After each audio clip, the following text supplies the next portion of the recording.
ഇത് സംഭവിക്കുന്ന ഏറ്റവും പ്രധാനപ്പെട്ട തെറ്റ് ഗീബത്താണ്.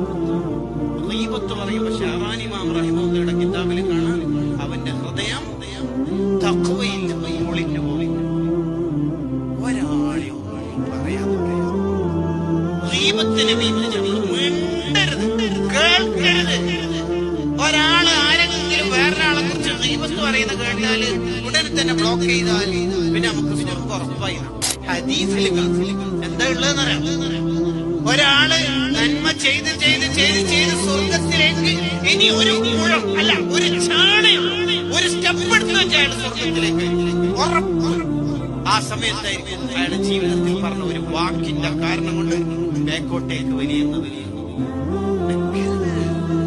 പാപ്പറായി പോവാ. എന്തിനധികം പറയുന്നു, ഒരു 50 പൈസ ഒരു അര ദീനാറ് കൊടുക്കാനുണ്ടെങ്കിൽ